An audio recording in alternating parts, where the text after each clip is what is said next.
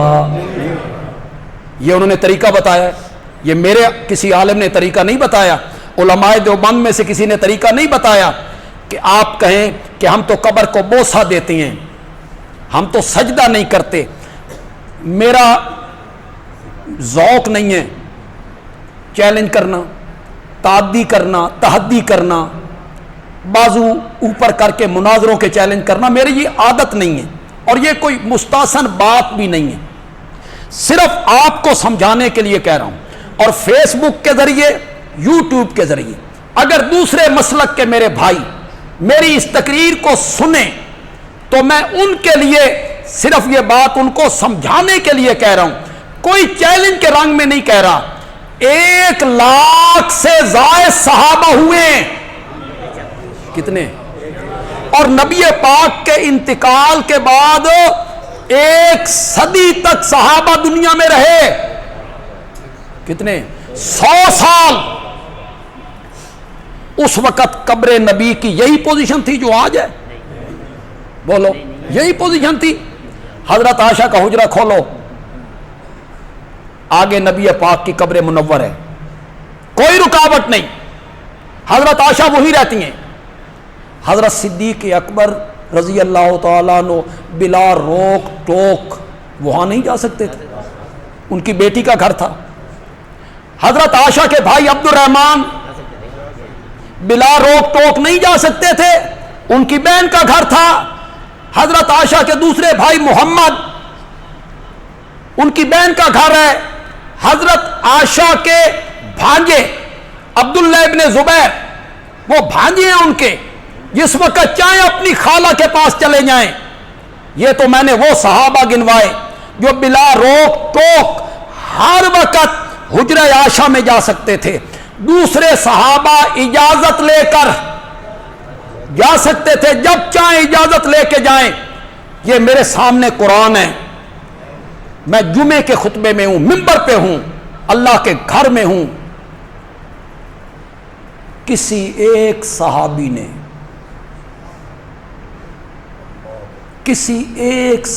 نے قبر نبی کا بوسہ لینا، یہ تو بڑی دور کی بات ہے. خدا دی قسم ہے میرے نبی کی قبر منور کو ہاتھ بھی کبھی نہیں لگا. جاؤ یوں چھواؤ، یوں ہاتھ لگایا ہو قبر کو، وہاں سے مٹی اٹھائی ہو، چادر ڈالی ہو، پھول ڈالے ہوں، چراغ روشن کیا ہو، مجاور بن کے بیٹھے ہو، سال بسال عرس لگایا ہو، دیگیں پکائی ہوں، بکرے چھترے ذبح کی ہوں. تم نے میرے نبی کی شریعت کا حلیہ بگاڑ کے رکھ دیا، حلیہ بگاڑ دیا تم نے اسلام کا. یہ اسلام ہے جو بزرگوں کی قبروں پہ جو کچھ ہو رہا ہے، یہ تعلیمات ہے میرے نبی کی. یہی سکھانے کے لیے میرے نبی آئے تھے، یہی تعلیم دینے کے لیے میرے نبی آئے تھے کہ قبریں پختہ کرو، اوپر گنبد بناؤ، اگر بتیاں جلاؤ، دیوے جلاؤ، چادریں چڑھاؤ، پھول ڈالو، عرس کرو، دیگیں پکاؤ، نذر و نیاز پکاؤ. یہی تعلیم دی تھی میرے نبی نے. میرے نبی نے اپنی زندگی کے آخری لمحات میں کہا تھا لا تجعلوا قبری عیدا. اوے لوگوں میری قبر کو میلہ گاہ.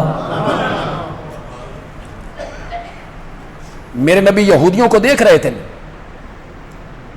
تو میرے نبی نے اس طرف توجہ دلائی، مولا میری قبر کو، لوگوں میری قبر کو میلہ گاہ نہ بنا. ام المومنین حضرت سیدہ عائشہ صدیقہ رضی اللہ تعالی عنہا کا فرمان حدیث کی کتابوں میں نہیں ہے؟ جائیے اپنے علماء سے پوچھئے. ام المومنین کہتی ہیں اگر تمہارے نبی کا یہ فرمان میرے ذہن میں نہ ہوتا تو میں تمہارے نبی کو چتیل میدان میں دفن کروا دیتی، لیکن پھر یہ فرمان میرے ذہن میں آیا کہ میرے نبی نے تو منع کیا ہے لوگوں میری قبر کو میلہ گاہ نہ بنانا، تو چٹیل میدان میں بنائے تو لوگ میلہ گاہ بنائیں گے، ارضیاں لٹکائیں گے۔ یہی تعلیم ہے، ارضیوں سے بھر دو اس کی قبر کو۔ اور کتنی جگہ تم پوج رہے ہو یہاں کوئی بھی دفن ہو، کوئی بھی دفن، کسی کا نام رکھا ہے ٹرانسفارمر والی سرکار، کسی کا نام ہے ٹریکٹر والی سرکار۔ واہ، تمہارا کیا بندہ کرے، تم نے گھوڑے کو شاہ بنا دیے، گھوڑے شاہ کا دربار، گھوڑا اور شاہ، انا للہ۔ یہ حلیہ پیش کیا آپ نے اسلام کا اور دین کا۔ غیر مسلم بھی، وہ جو میں ایک حوالہ دیا دیتا ہوں غازی احمد کا، پروفیسر غازی احمد، وہ 6 یا 7ویں جماعت میں پڑھتے تھے، ابھی پاکستان ہندوستان نہیں بنا تھا، تو اللہ نے اس بچے کو اسلام قبول کرنے کی توفیق عطا کر، اس کا نام رکھا گیا غازی احمد۔ پھر انہوں نے دینی تعلیم حاصل کی، مولانا حسین علی رحمت اللہ علیہ کے ہاتھ پر بیعت، ساتھ انہوں نے دنیا کی تعلیم حاصل کی، پھر وہ پروفیسر بنے، پھر وہ پرنسپل ریٹائر ہو گئے بچھال میں، یہ ضلع چکوال میں بچھال، میانی بچھال۔ ہماری مسجد میں ایک دفعہ آئے تھے، یہاں جمعہ پڑھایا تھا انہوں نے اپنی رویداد لکھی، میں کیسے مسلمان ہوں، اس کا نام انہوں نے رکھا من الظلمات الی النور، اندھیروں سے روشنی کا سفر۔ آپ کے کالجوں میں، یونیورسٹیوں میں وہ کتاب منظور شدہ ہے، آپ وہاں سے نکلوائیں، جو جہاں نوجوان بیٹھے وہ وہاں سے نکلوائیں، اسے پڑھیں، بازار سے بھی مل جاتی، کوئی بڑی کتاب بھی نہیں۔ کیا بات ہے اس کتاب کی، کتنی دلچسپ ہے، کیسے انہوں نے اپنی رویداد بیان کی۔ آخری دفعہ جب ماں سے جدا ہونے لگے اس کی کیفیت کیا تھی۔ بچھال اور میانی کے درمیان ایک جگہ آتی ہے، انہیں خواب میں نبی اکرم صلی اللہ علیہ وسلم کی زیارت ہوئی اس جگہ پہ، اس کا انہوں نے بڑے خوبصورت انداز میں تذکرہ کیا، اس جگہ پہ میری ملاقات ہوئی آپ سے خواب میں۔ پھر ساری زندگی میں سائیکل پہ بچھال سے میانی، میانی سے بچھال آیا کرتا تھا، تو جب وہ جگہ آیا کرتی تھی تو میں سائیکل سے اتر کے پیدل سفر کیا۔ اسے پڑھیں آپ ایک دفعہ، غازی احمد کی وہ داستان من الظلمات الی النور۔ اس وقت تو ہندو سکھ مسلمان اکٹھے تھے نا، سکولوں میں ٹیچر بھی کچھ ہندو تھے کچھ مسلمان تھے، تو جب یہ مسلمان ہوا تو ہندوؤں میں کھلبلی مچ گئی، بھئی کسی مسلمان ٹیچر نے اسے ورگلایا، دعوت دی ہے اسلام کی، اور یہ تب اسلام قبول کیا۔ انکوائری لگ گئی، انکوائری میں جو آفیسر آئے راولپنڈی سے، یہ 7ویں کلاس کا بچہ اور 3 آفیسر جنہوں نے اس سے انٹرویو لینا ہے، تحقیق کرنی ہے، مسلمان ٹیچروں نے ہاتھ باندھے، بھئی آپ ہی بھگتی، ساڈا نام نہیں آنا۔ یہ کہتے ہیں، میں نے کہا مطمئن رہو، میں خود بات کروں۔ پہلا سوال کیا اس افسر نے، تو نے اگر ہندو مذہب چھوڑنا تھا تو دوسرے مذہب تھوڑے تھے، عیسائی ہو جاتا، سکھ ہو جاتا، تو مسلمان کیوں ہوا؟ یہ اس کا پہلا سوال تھا۔ غازی احمد کہتے ہیں میں بچہ تھا، رب نے میرے ذہن میں جواب ڈالا. جواب سنیے مزہ ہی آ گیا. سنیے، تم تو جماندرو مسلمان ہو، تم مومنوں کے گھروں میں پیدا ہوئے ہو، تمہارے کان میں اذان کہی گئی تھی، اپنے کرتوت دیکھو اور اس ہندو سے مسلمان ہونے والے بچے کی ذہنیت دیکھو. اس نے پوچھا تو عیسائی ہو جاتا، سکھ ہو جاتا، مسلمان کیوں ہوا؟ غازی احمد کہتا ہے میں نے جواب دیا مجھے اسلام کی ایک خوبی نے متاثر کیا، اور وہ خوبی یہ ہے کہ اسلام لوگوں کی پیشانیاں در در سے ہٹا کے ایک کے دروازے پہ جھکا دیتا ہے.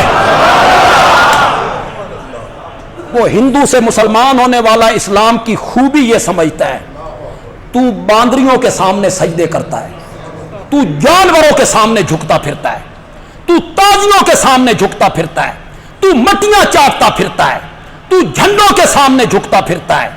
اور وہ کہتا ہے مجھے اسلام کی اس خوبی نے متاثر کیا کہ لوگوں کی پیشانیاں در در سے ہٹا کے. وہ بھی پڑھے لکھے لوگ تھے، انکوائری کرنے آئے تھے نا، وہ بھی کوئی بچے نہیں تھے. انہوں نے کہا اچھا اسلام کی اس خوبی نے تجھے متاثر کیا، تو نے توکل شاہ کا مزار کبھی نہیں دیکھا امبالے میں؟ تو نے حضرت علی حجویری کی قبر کبھی نہیں دیکھی لاہور میں؟ تو نے سلطان باؤ کی قبر نہیں دیکھی؟ وہاں لوگ سجدہ جو کرتے ہیں وہ مسلمان نہیں ہیں. تو کہتا ہے اسلام کی یہ خوبی ہے کہ وہ پیشانیاں در در سے ہٹا کے ایک کے دروازے پہ جھکا دیتا ہے. وہ جو قبروں پہ جھکتے ہیں وہ کون ہیں؟ غازی احمد کہتا ہے میرے پاؤں تلے سے زمین نکل گئی. یہ سوال میرے لیے بالکل نیا سوال تھا، میں کیا جواب دیتا؟ پھر رب نے میرے ذہن میں جواب ڈالا. جواب سنیے مزہ آ جائے، لطف آ جائے تو پھر سبحان اللہ بھی کہیے گا. غازی احمد نے کہا جناب میں نے امبالہ اور لاہور والا اسلام قبول نہیں کیا، میں نے مدینے والا اسلام قبول کیا ہے. اور وہ جو مدینے سے اسلام آیا تھا نا، اس نے یہی سبق دیا تھا کہ یہ پیشانی جھکے گی. بولو تو صحیح یار. وہ جو مدینے سے اسلام آیا تھا نا قرآن کے رنگ میں، میرے نبی کے فرامین کے رنگ میں، اس نے یہی سبق دیا تھا. قرآن نے بھی یہی سبق دیا کہ سجدہ کرو صرف اللہ. سورج چاند ستارے اللہ کے سوا کسی کے سامنے گردن سر نہ جھکاؤ. یہ سبق دیا قرآن نے، میرے آقا نے بھی یہی سبق دیا.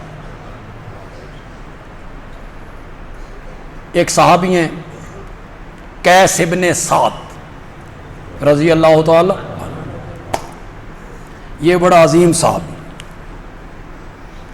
قیس کا نام سن کے آپ کے ذہن میں کوئی بات آئی یا نہیں آئی؟ آئی.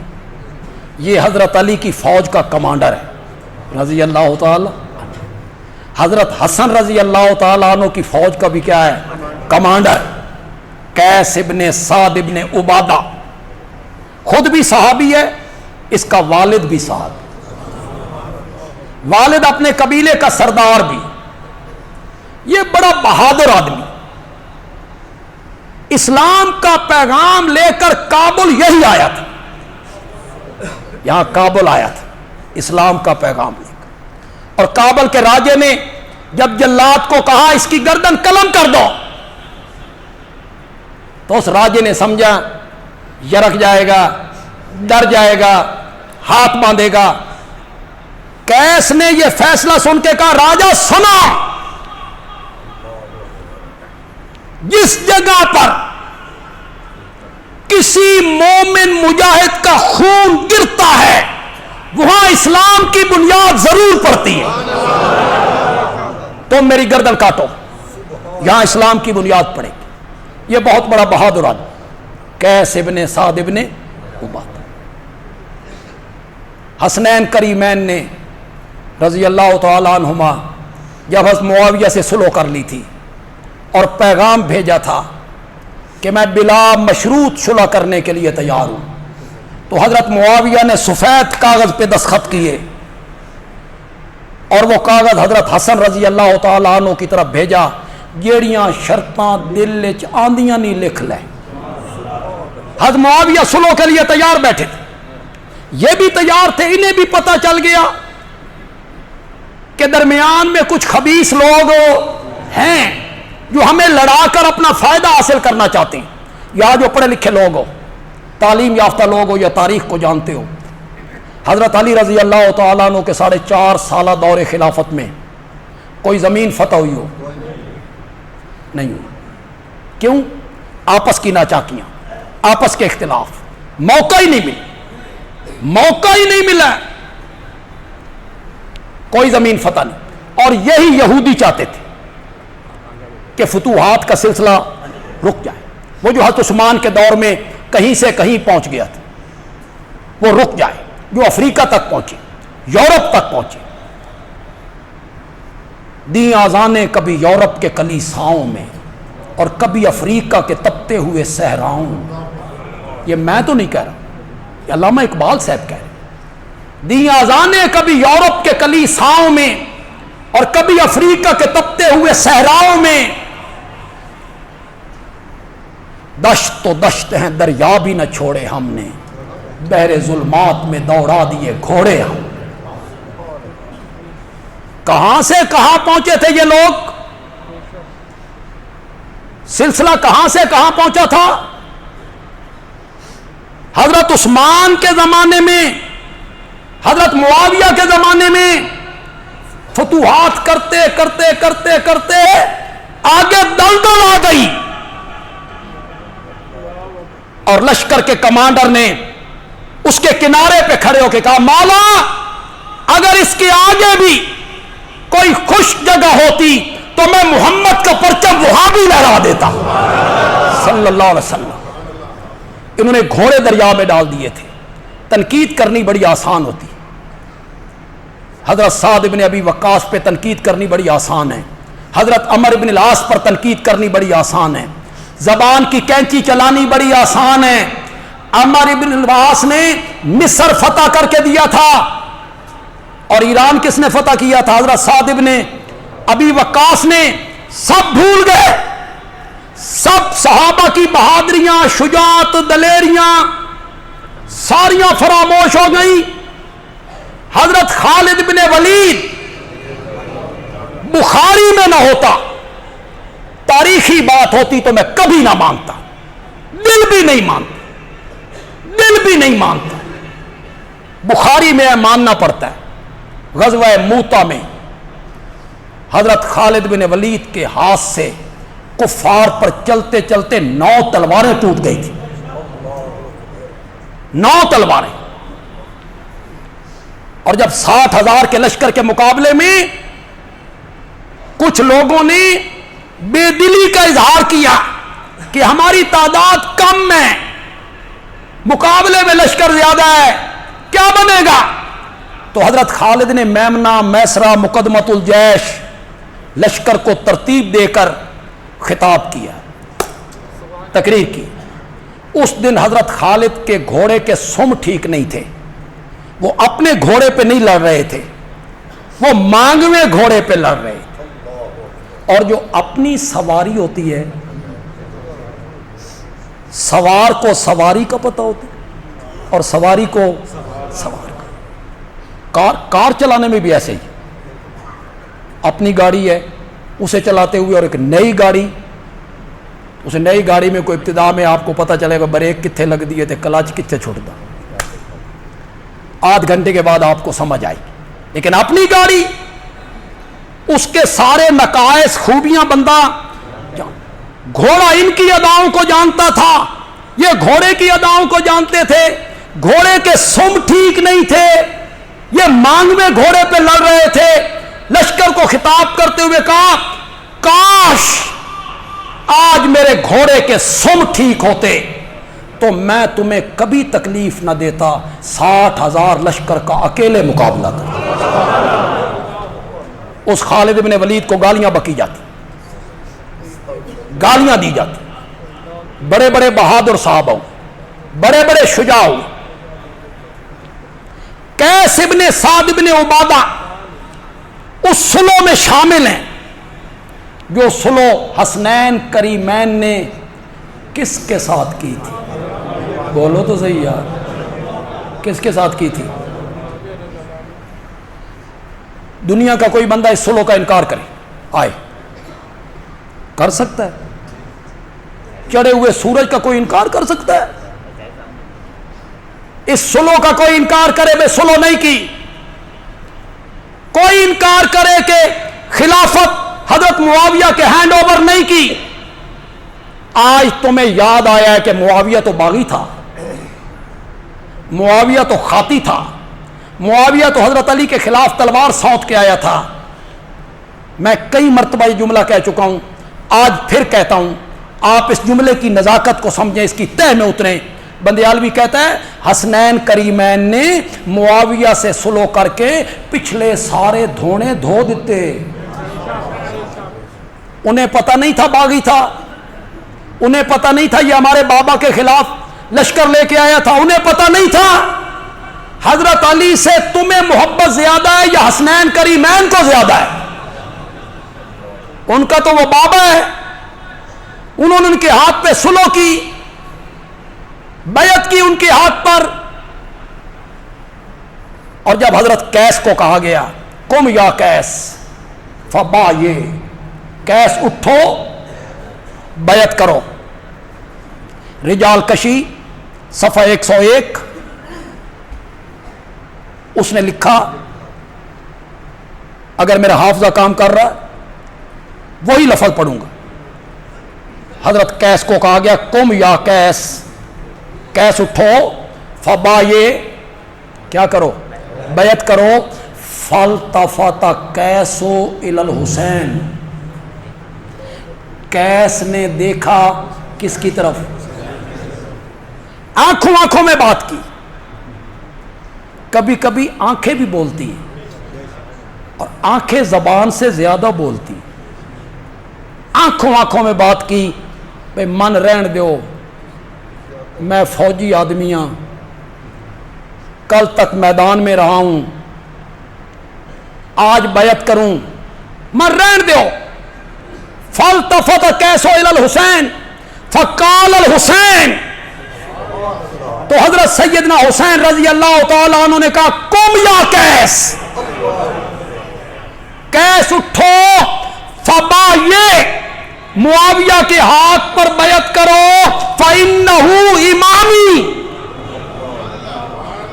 فَإِنَّهُ إِمَامِي, مانا تو یہ بنتا ہے کہ یہ میرا امام ہے, لیکن رجال کشی والے نے ڈنڈی ماری, بریکٹ میں لکھا یعنی حسن, یعنی حسن, حسن میرا امام ہے, یہ اس نے بریکٹ میں لکھا.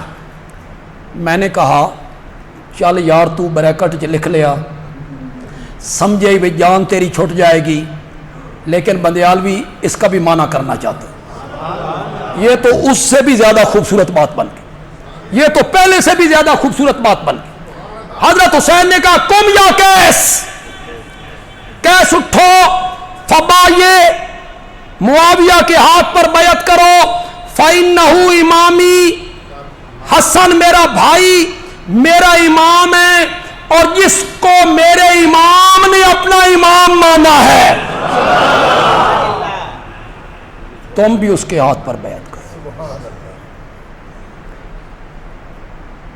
جس سے حیدر کرار کے بیٹوں نے صلح کر لی ہے نا, ہم نے بھی اس معاویہ سے صلح کر لی. ہم اس معاویہ سے لڑائی نہیں لڑنا چاہتے جس سے حسنین کریمین نے کیا کر لی ہے, صلح کر لی. یا حسنین کریمین سے پوچھو کیوں بیعت کی, کیوں خلافت ان کے سپرد کی؟ طاقت تھی, قوت تھی, سب کچھ تھا. فوج تھی، پولیس تھی، بیت المال تھا، کیوں خلافت ان کے سپرد کی؟ اے شہباز شریف نو آکھو بھائی عمران خان نو دے وے حکومت، آکھو تھیلے میں ڈال کے پلیٹ میں رکھ کے حکومت دے دے عمران خان کو، دیتا ہے؟ جس کو دل نہ مانے کون دیتا ہے؟ حضرت حسن نے خلافت حضرت معاویہ کے سپرد کی یا نہیں کی؟ بات تھوڑی سی سائڈ پہ چلی گئی، جمعے کی تقریر کوئی خطبہ ہی ہوتا ہے، تقریر تو ہوتی نہیں۔ حضرت قیس ابن سعد ابن عبادہ نے میرے آقا سے کہا یا رسول اللہ، ہم باہر کے ملکوں میں جاتی ہیں نا تو ہم وہاں شاہی دربار دیکھتے ہیں، لوگ اپنے اپنے سرداروں کو سجدہ کرتے ہیں۔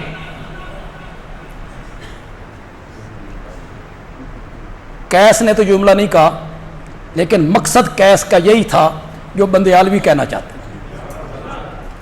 میرے نبی ہیں نا، قیس کہنا چاہتا ہے ہم نے باہر کے ملکوں میں دیکھا کہ لوگ اپنے سرداروں کا سجدہ کرتے ہیں، ان میں کوئی شہر کا سردار ہے، کوئی ایک گاؤں کا سردار ہے، کوئی ایک ملک کا سردار ہے، اس کے سامنے جھکتی ہیں، آقا آپ تو ساری کائنات کے سردار ہیں، ہم آپ کو سجدہ نہ کریں؟ تو میرے آقا نے جواب میں کیا فرمایا؟ کیا فرمایا؟ آپ نے فرمایا قیس، کبھی تو میری قبر پہ گزرے، کبھی تجھے موقع ملے اور میری قبر سے تیرا گزر ہو تو سجدہ کرے گا؟ قیس نے کہا نہیں کروں گا۔ وہ سن رہے ہو کہ کوئی نہیں سن رہے ہو؟ میں آپ کی قبر منور کا سجدہ نہیں کروں گا۔ تو میرے آقا نے فرمایا اب بھی نہ کر، اب بھی نہ کر، اگر رب کے سوا کسی کا سجدہ جائز ہوتا تو میں عورت کو کہتا کہ وہ اپنے خامد کا کیا کرے، لیکن رب کے سوا کسی کا سجدہ جائز ہو نہیں، میں عورت کو کہتا کہ وہ اپنے خامد کا سجدہ کرے۔ ایک خطیبانہ جملہ کہنا چاہتا ہوں، مزہ آ جائے تو کہنا بندیالوی اچھا جملہ کہہ، کسی عالم سے نہیں سنا، کسی عالم نے اس طرح تعبیر نہیں کیا جس طرح میں تعبیر کر۔ میرے آقا نے فرمایا کیسے رب کے سوا کسی کا سجدہ جائز نہیں، اگر اللہ کے سوا کسی کا سجدہ جائز ہوتا تو میں عائشہ کو کہتا کہ وہ محمد کا سجدہ کرے،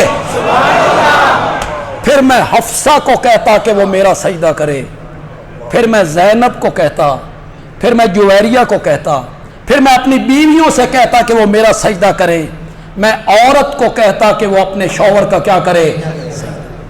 جتنے لوگ بیٹھے ہو بولو، یہ عورت نے جو خامند کا سجدہ کرنا تھا یہ اسے عالم الغیب سمجھ کے کرنا تھا، اسے نفع نقصان کا مالک سمجھ کے کرنا تھا؟ کیا کرنا تھا؟ تعظیمی ادب تعظیم، یہی سجدہ کرنا تھا نا۔ تو میرے نبی یہ کہنا چاہتے ہیں میری شریعت میں تعظیمی سجدہ بھی رب کے سوا کسی کا جائز ہو، تعظیمی سجدہ بھی جائز۔ میرے آقا نے تو اتنی نتھی ہوئی توحید سکھائی یار، پتہ نہیں انہوں نے حلیہ بگاڑ کے رکھ دیا ہمارے دین کا، جو تصویر ان لوگوں نے پیش کی۔ میں آپ کو سناؤں تو آپ حیران ہو جائیں، آپ حیران ہو جائیں۔ آپ علماء سے جا کے پوچھے ہوئے بندیالوی نے یہ حدیث پڑھی ہے، صحیح پڑھی ہے؟ میرے آقا تشریف لائے، صحابہ اٹھ کے کھڑے ہو گئے. اب بھی ایسے ہوتا ہے, بڑا بندہ آئے تو لوگ اٹھ جاتے. میرے آقا تشریف لائے, صحابہ بیٹھے ہوئے تھے تو صحابہ اٹھ کے کھڑے. میرے آقا نے فرمایا یہ اجمیوں کا طریقہ کہاں سے اپنا لیا؟ یہ اجمیوں کا طریقہ تم نے کہاں سے سیکھ لیا؟ آئندہ میں آیا کروں تو میرے لیے کھڑا بھی نہیں ہونا. جاؤ علماء سے پوچھو. اے بندیال بھی نہیں حدیث سنائیے, ٹھیک ہے میرے نبی اپنے لیے کھڑا ہونا بھی پسند نہیں, اور تم نے آج حلیہ بگاڑ کے رکھ دیا. بیٹھے ہیں درباروں پر, درگاہوں پر, چہرے پہ داڑھی بھی نہیں. لوگ آ رہے ہیں پاؤں پر جھک رہے ہیں, بوسے لے رہے ہیں, یہ اوپر سے تھپکیاں دے رہے ہیں. کھاؤ پیو, عیش کرنی ہے جتنی کر لو, قیامت بڑی قریب ہے. جس نے مرنا ہے اس کی قیامت آ گئی. رب کو سارے جواب دینے ہیں تم نے. اپنے قدموں میں جھکاتے ہونے. میرے نبی نے اپنے سامنے اٹھنے سے صحابہ کو کیا کر دیا تھا؟ منع کیا, میرے لیے نہ اٹھا کرو. سجدہ تو بڑی دور کی بات ہے. تو آپ نے حضرت قیس کو کیا کہا؟ اللہ کے سوا کسی کا سجدہ جائز ہوتا تو میں عورت کو کہتا کہ وہ اپنے خامند کا سجدہ کرے.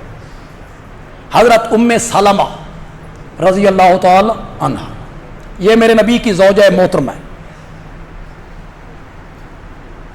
اور اکثر حدیثوں کی یہ راویہ بھی. ام سلمہ رضی اللہ تعالی عنہ یہ حبشے گئی تھی. انہوں نے میرے نبی کے سامنے کہا کہ حبشے میں جو گرجی ہیں نا, میں نے ان گرجیوں میں نیک بندوں کی تصویریں دیکھی. وہ حبشے کے گرجے عیسائی ملک تھا نا, عیسائی, نجاشی بھی عیسائی تھا. تو انہوں نے ان گرجوں کی تصویر میرے نبی کے سامنے پیش کی کہ تصویریں لٹکی ہوئی ہیں گرجوں میں, لوگ ان کی تعظیم کرتے ہیں. تو میرے آقا نے ایک جملہ کہا, عربی حدیث ہے, میں پڑھوں گا تے ادھا ترجمہ تسی کرنا, ادھا میں کرنا. میں نے اب باہر کے شہر والوں کو بتانا شروع کر دیا ہے کہ میرے جمعے دے مقتدی جڑے نے نا وہ ادھی عربی سمجھ گئے, عربی نال شدھ بدھ انہاں نوں ہو گئی. انشاءاللہ آپ بڑی آسانی سے کر لیں گے. میرے آقا نے فرمایا اولائکا, وہ لوگ اذا ماتا, ماتا شاباش شاباش, اولائکا وہ لوگ اذا ماتا جب فوت ہو جاتا, جب موت کا جام پی لیتا, فیہم ان کے اندر الرجل الصالح, الرجل الصالح دا سارا میں نہ کرو یار, تسی میں نہ کرو. الرجل الصالح کون بندہ مر جاتا؟ اولئکا اذا ماتا فیہم الرجل الصالح بنوا علی قبرہ مسجدا, تو وہ بناتے تھے اس کی قبر پر مسجد یا قبر کو سجدہ گاہ. وَصَوَّرُوا فِيهِ تِلْكَ الصُّوَرَ, اور اس مسجد میں وہ اس بندے کی لٹکاتے تھے کیا؟ وَصَوَّرُوا فِيهِ تِلْكَ الصُّوَرَ, اس کی تصویریں لٹکاتے. کیوں بھائی؟ بیت اللہ جب فتح ہوا مکہ تو آپ بیت اللہ کے اندر آئے تو سب سے اوپر تصویریں کس کی تھیں؟ حضرت ابراہیم, حضرت اسماعیل. حضرت ابراہیم کی صورت پہ انہوں نے بت بنایا, حضرت اسماعیل کی صورت پہ انہوں نے مورتی بنائی. یہ تمہیں کہا جاتا ہے نا وہ بت پوجتے تھے, ہاں بت پوجتے تھے، اتنے پاگل تھے بھائی پتھر پوجتے تھے. ہندوؤں سے جا کے پوچھو ہندوؤں سے، یہ جو مورتیاں پوجتے ہیں کیا عقیدہ ہوتا ہے ان کا؟ عقیدہ یہی ہوتا ہے کہ جس شخصیت کے نام پہ یہ مورت بنائی گئی اس کی روح کا اس کے ساتھ تعلق. جب ہم اس کے سامنے سجدہ کرتے ہیں، نظر و نیاز دیتے ہیں، تو اسے پتہ ہوتا ہے، خوش ہوتا ہے. اور یہ تصویریں آپ نے نہیں دیکھی ہیں؟ یہ فٹ پاتھوں پہ لے کے بیٹھے ہوتے ہیں، دریا ہے اور کشتی ہے اور کنارے پہ ایک بابس ہے، نہیں دیکھتے ہو؟ پھر ایک کان والی سرکار، ادھر ادھر کان ہیں سارے، درمیان میں سرکار بیٹھی. یہ تصویریں ہیں نا، گھروں میں لٹکاتے ہیں بزرگوں کی تصویریں. آپ نے فرمایا اولئک اذا مات فیہم الرجل الصالح بنوا علی قبری مسجدا وصوروا فیہ تلک الصور. میرے آقا نے پھر ایک فتویٰ لگایا. میرا آقا تو رحمت العالمین ہے، لیکن یہاں میرے آقا نے کتنا سخت لہجہ اختیار کر لیا. فرمایا اولئک ہم شرار الخلق عند اللہ. خلق میں نہ مخلوق، شرار میں نہ برے. اولئک ہم شرار الخلق عند اللہ. اللہ کی نگاہوں میں پوری مخلوق سے بدتر لوگ یہی تھے. کون؟ جو کیا پوچھتے تھے؟ اولئک اذا مات فیہم الرجل الصالح. نیک بندہ مر جاتا تھا تو اس کی قبر کو سجدہ گاہ بنا لیا کرتا. میرے آقا، میں اس موضوع کو سمیٹنا چاہتا ہوں، اگلے جمعے میں مالی عبادت کے حصے پر گفتگو کروں گا انشاءاللہ. میرے آقا نے فرمایا لعنت اللہ علی الیہود والنصارى. کرو مانا، اللہ کی لعنت ہو یہودیوں پر. کیوں؟ اتخذوا، انہوں نے بنا لیا قبور انبیاء.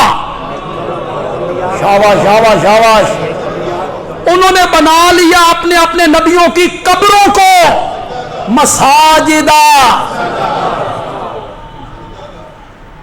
یہ بخاری میں، مسلم میں، ترمذی میں، ابن ماجہ میں، نسائی میں. کوئی سی حدیث کی کتاب اٹھا، باب وفات النبی، کھول باب وفات النبی، اس میں یہ حدیث تمہیں ملے گی. اللہ کی لعنت ہو یہودیوں پر اور عیسائیوں پر جنہوں نے بنا لیا اپنے اپنے نبیوں کی. غور سے بولو. یہ آج بیان کرتا ہے او جی قرآن جن پکار سے منع کرتا ہے نا، وہ بتوں والی آتی، وہ بت پوجتے تھے، وہ بتوں کے پجاری تھے. ہم کوئی بت پوجتی ہیں، وہ تو بتوں کے پجاری تھے. اور یہاں میرے آقا کیا کہہ رہے ہیں؟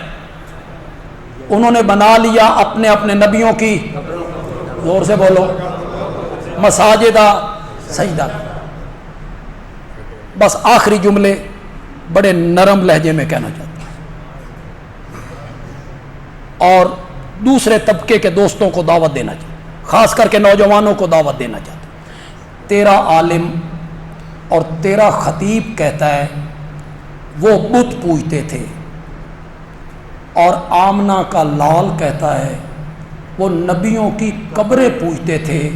فیصلہ میں تیرے تے چھوڑ دینا، اپنے عالم دی من لے یا امام الانبیاء دی من، جس کی تیری مرضی ہے مان. اپنے عالم کی مان جو کہتا ہے وہ بت پوجتے تھے، یا امام الانبیاء کی مان جو فرماتے ہیں کہ وہ نبیوں کی قبریں. آج پھالیا کے علاقے سے ہمارے مہمان آئے ہیں، تقریباً 16-17 لوگ آئے ہیں.